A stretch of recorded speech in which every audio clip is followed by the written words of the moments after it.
C'est un phénomène qui se répète toutes les 3 semaines. Des colonnes de CRS ou de gendarmes mobiles convergent vers une petite ville du nord de la France. Grande-Synthe, banlieue de Dunkerque entre l'autoroute et la mer du Nord. On appelle cette opération un démantèlement. Depuis la jungle de Calais, c'est devenu un terme générique presque banal pour une opération de police. Mais à Grande-Synthe, c'est un démantèlement bien différent. Pas de violence, pas de gaz lacrymogène pour déloger les migrants, pas d'ultimatum pour les forcer à quitter cette forêt qui leur sert de refuge. La forêt, ses conditions de vie inhumaines pour des centaines de familles, tous souhaitent la quitter. Bon, messieurs, on y va ? 1800 personnes montent dans des bus qui doivent les mettre à l'abri.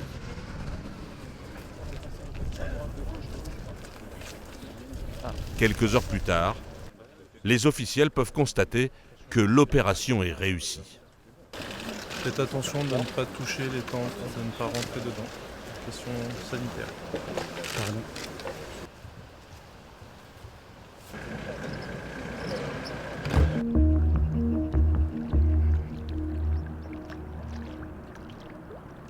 À la nuit tombée pourtant, la vie reprend déjà dans la forêt de Grande-Synthe.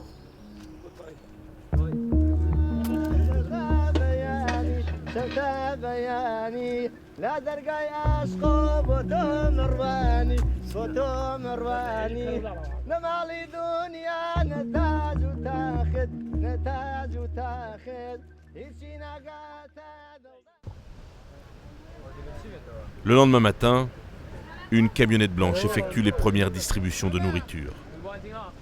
À travers les feuillages de l'automne, on aperçoit des familles qui déjà sont de retour. Hier, cette mère de famille n'a fait que 10 km dans le bus. La police nous a dit de descendre du bus. Avec une autre famille, nous nous sommes tous retrouvés dans la rue. Elle a été déposée dans le centre-ville de Dunkerque, sans explication et sans aucune solution d'hébergement. La police a fait descendre ces gens dans la rue. Elle a filmé son désarroi et celui de sa famille. Elle nous a dit qu'il n'y avait plus de place dans les hôtels pour nous et nos enfants. Pendant l'évacuation, la police nous a dit qu'elle nous emmenait dans un hôtel à Dunkerque. On nous a menti. La police française nous a menti. Maman, écoute-moi. Quand tu lui donnes le lait trop froid, il n'aime pas. Il préfère comme ça.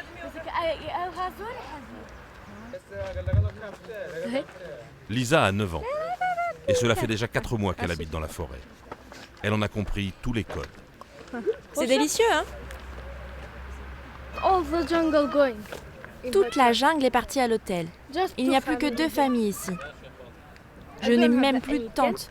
La nuit, on dort juste dans nos sacs de couchage. Cela ne me dérange pas de vivre ici. Mais la police nous balade sans arrêt entre la gare et les hôtels. En Irak, j'ai une bonne vie. Je ne sais pas pourquoi on est venu ici. Ma tante, mon oncle, tout le monde est en Angleterre. Seulement, ma famille est restée en Irak. Alors mon père a dit, on part aussi.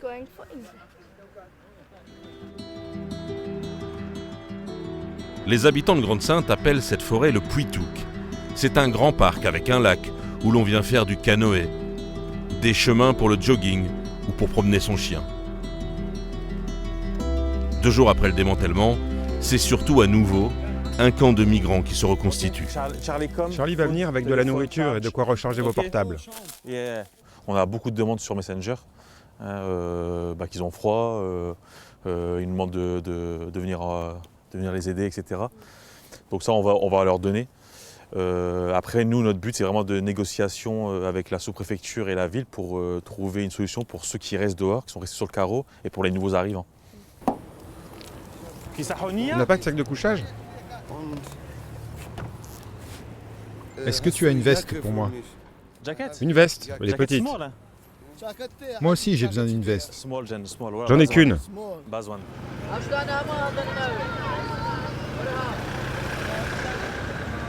Tout le monde est au courant. La police a repris ses patrouilles dans l'indifférence. Et les habitants du Puituk tentent d'organiser leur vie quotidienne.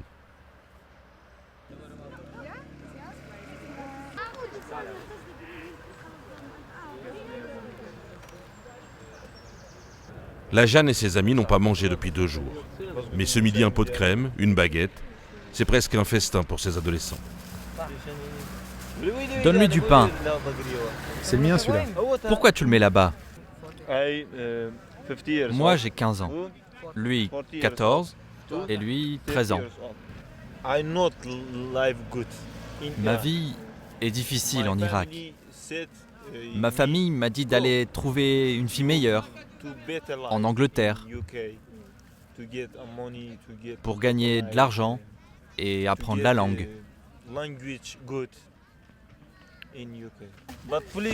La police coupe les tentes au Puituk.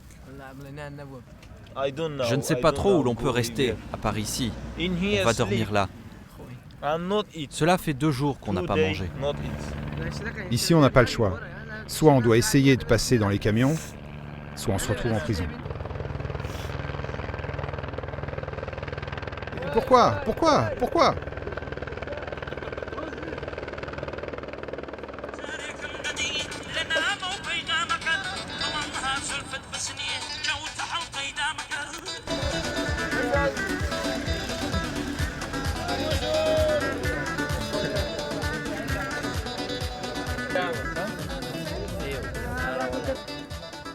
Ces adolescents ont quitté le Kurdistan irakien ensemble il y a 1 an.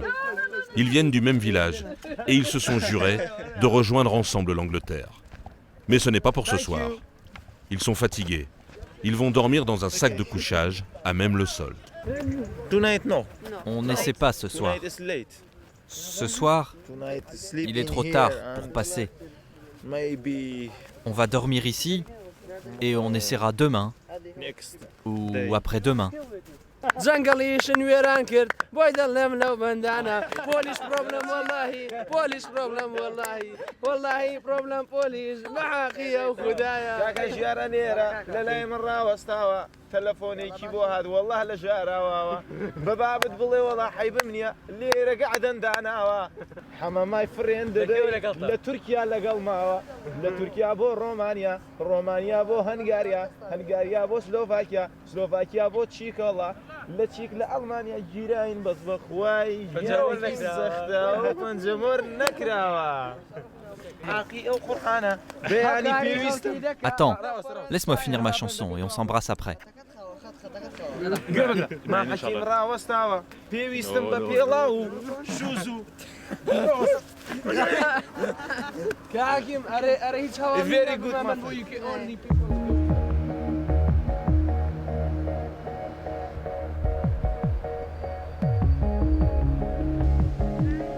Cinq jours après le démantèlement, la Jeanne et ses amis ont établi leur camp dans le vélodrome désaffecté du Puituk. Mais ce matin, la rumeur court de tente en tente. Des bus ont été aperçus.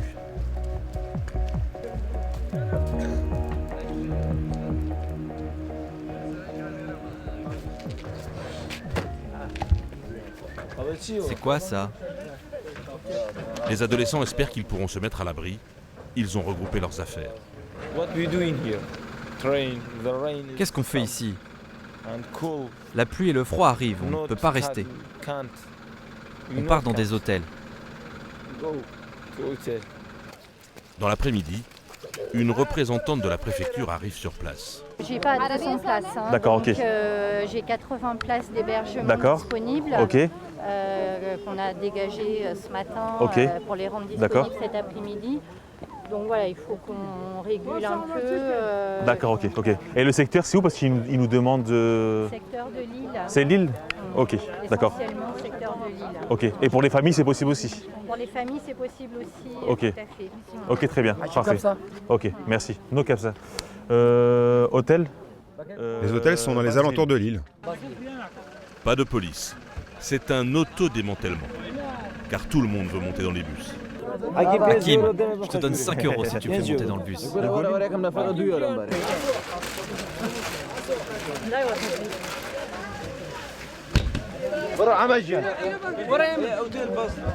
Doucement, doucement, s'il vous plaît. Slowly. Doucement, ne vous inquiétez pas. Poussez pas une personne à la fois.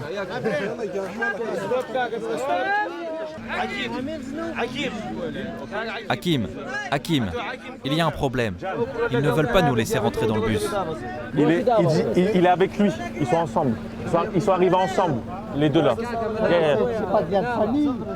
Mais ils disent que si, c'est son frère apparemment. Les mineurs seuls, j'ai pas le droit de les prendre aujourd'hui. C'est un dispositif d'accompagnement particulier et j'ai pas de place dans les centres d'hébergement de mineurs. Ok. Baby Hotel. Il n'y a pas de place pour les mineurs dans les hôtels. Esta Hotel Nia. Tous les mineurs devront dormir dans la jungle. Oui, je suis désolé. Voilà. Yes. Je suis désolé. Ne dites pas que vous avez moins de 18 ans, sinon ils ne vous laisseront pas rentrer. Et quand la police arrive, c'est pour demander aux exilés de ne pas quitter leur camp.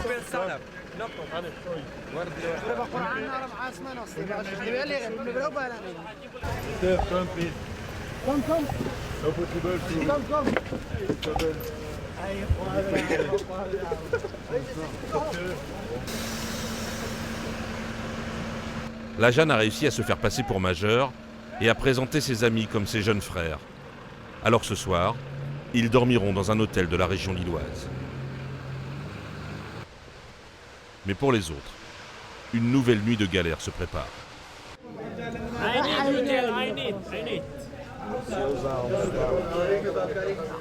On est resté devant le bus pendant 2 heures sous la pluie et ils ne nous ont pas pris. Même un grand pays comme la France ne peut pas amener 3 bus pour emmener tout le monde.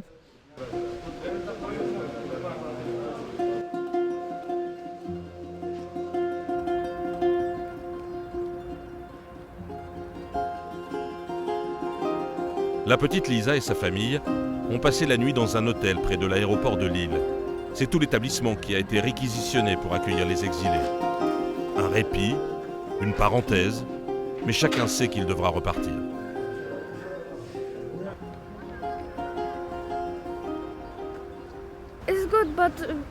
C'est bien à l'intérieur. Mais le responsable de l'hôtel nous a dit que dans 8 jours, nous devrons partir. Si on doit laisser nos empreintes, je préfère partir. Sinon, j'aimerais bien rester. Ils nous laissent simplement 10 jours ou 2 semaines pour rester dans l'hôtel et après ça, ils nous demandent de partir. Mais pourquoi ? S'il vous plaît, donnez-nous 1 mois, 2 mois, même 3 mois pour faire un choix entre demander l'asile ici ou aller en Angleterre.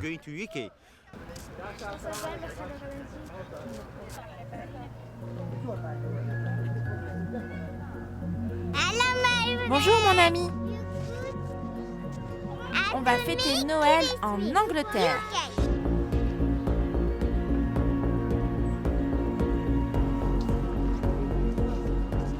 « 10 jours après le démantèlement. Les familles qui vivent toujours dans la forêt n'en peuvent plus. Alors elles décident de marcher jusqu'à la sous-préfecture à Dunkerque. Une manifestation improvisée pour forcer l'État à les secourir. On est venu ici pour trouver une place. On vient à l'hôtel, ils nous dégagent. On rentre à la jungle, ils nous demandent encore de partir. Il fait froid. Nos enfants sont malades, ils vont mourir. Ce n'est pas possible de nous bouger tout le temps. Il faut qu'ils nous trouvent une place.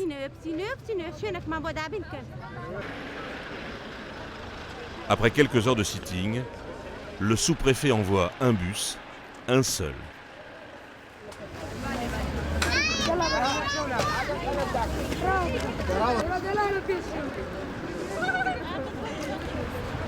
Le bus est plein.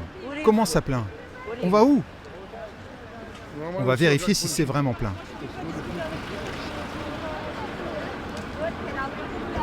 On va prendre plus que le bus contient, je ne vais pas les faire courir derrière le bus. Non, mais vous voulez ramener un deuxième bus? Non, je n'ai plus de place, madame, là, ce soir.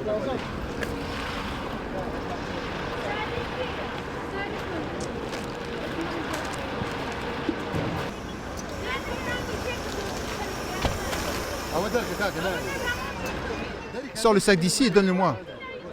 4, 5. Non, 5 avec un petit sur les genoux, ça passe. Allez, c'est bon. It's okay. Ceux qui ne trouvent pas de place décident de se placer devant le bus. Il y a combien de monde? Il y a une quinzaine qui restent là. Mais ils quittent les lieux en marche arrière, laissant plusieurs familles dans la rue. Les réfugiés n'ont aucun droit ici. La France est un pays de merde.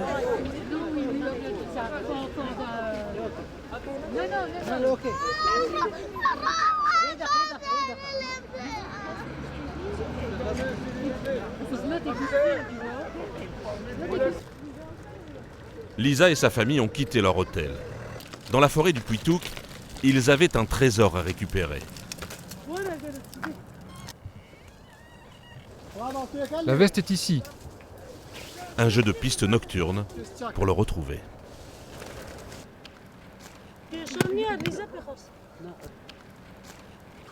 Ouvre le couvercle pour leur montrer.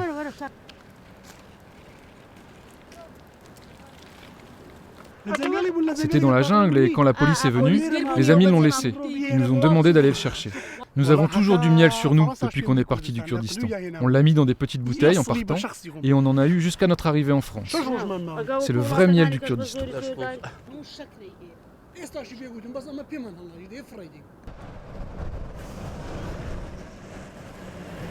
La Jeanne lui aussi est de retour. Quelques jours d'hôtel pour se refaire une santé. Et l'adolescent est déjà prêt à repartir. Si le gouvernement français ne nous laisse pas passer, on partira en nageant de Dunkerque à Douvres. Quelle que soit la profondeur de l'eau, on s'en fout. Si on meurt, on meurt. Ici, la langue est difficile. Il n'y a pas de travail ici. J'ai laissé mon pays pour avoir une meilleure vie, mais regarde ma vie ici. Pourquoi je voudrais rester ? Soit on meurt ici, soit on passe en Angleterre. La France est bonne pour les Français, c'est tout. C'est un bon pays pour eux, mais pas pour nous. Heureusement que le bus est gratuit. Il nous ramène à la jungle.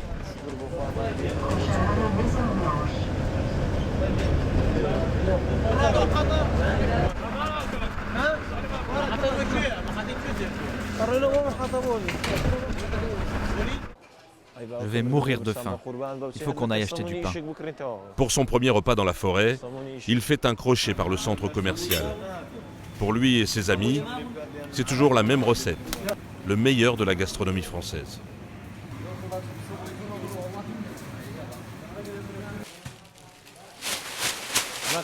Attention, ne fais pas ça. Attends, on mettra ça sur le plastique. Mes pieds sont vraiment mauvais. J'ai déjà perdu ma vie au Kurdistan. Depuis que j'ai 5 ans, je l'ai perdu. Je n'ai encore goûté à aucun plaisir de la vie. Je ne sais pas quoi dire. Même si on est très jeune, même si c'est dangereux, notre but, c'est l'Angleterre. Et nous y arriverons. On trouvera notre vie là-bas et on s'épanouira. Je pense qu'on y trouvera notre bonheur.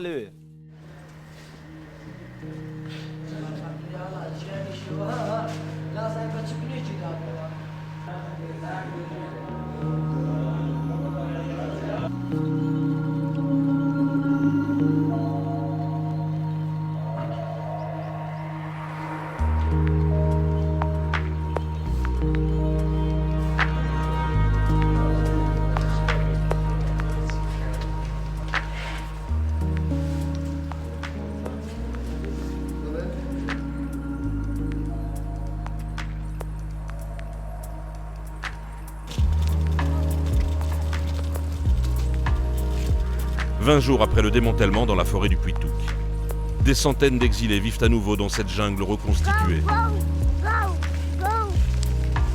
De nouvelles familles arrivent chaque jour, essentiellement du Kurdistan irakien, comme tous les autres.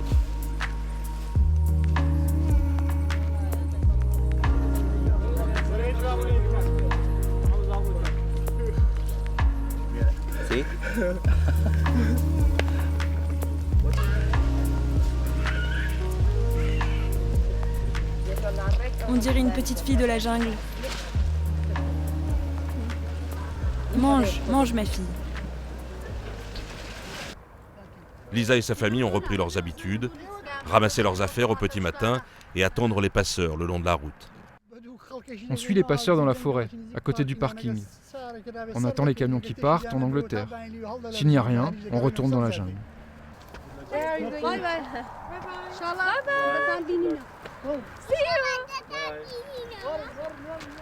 Une journée pour rien, pas de camion pour l'Angleterre aujourd'hui.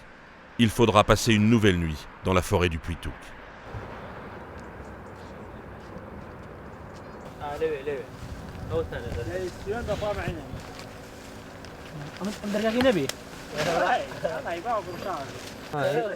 Tu le plantes dans le sol, comme ça. C'est un morceau de la tente? Je crois bien que oui. Recule-toi, ma fille, tu vas te brûler. Happy birthday to you, eine Liebesnight, eine liebe Night, night, night, night. Kurdo, allez, on y va. Papa, on peut venir? Un de vous reste avec votre mère, l'autre vient. Moi? Sors d'ici, ma fille, on va chercher du bois. Larry, reviens. Prends-la, elle ne peut pas marcher sur les branches dans la forêt.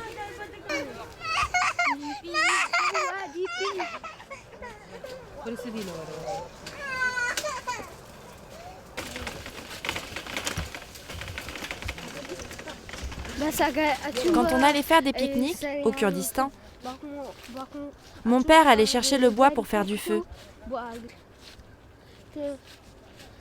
On ne faisait jamais ça dans la maison. On utilisait du gaz pour cuisiner.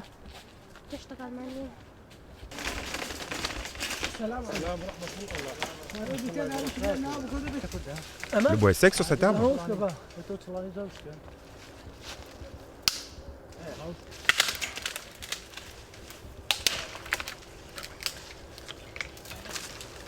Tous les jours, on remplit 1 ou 2 caddies de bois.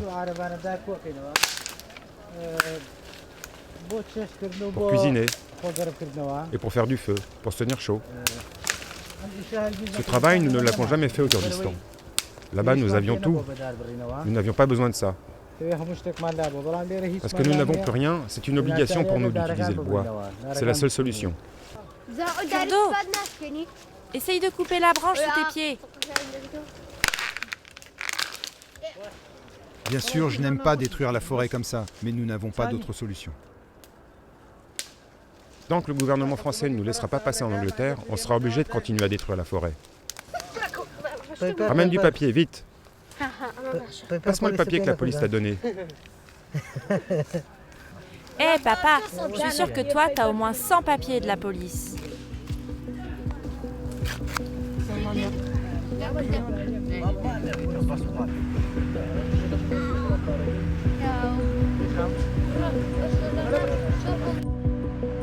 Le 21e jour après le démantèlement, c'est-à-dire le jour du nouveau démantèlement.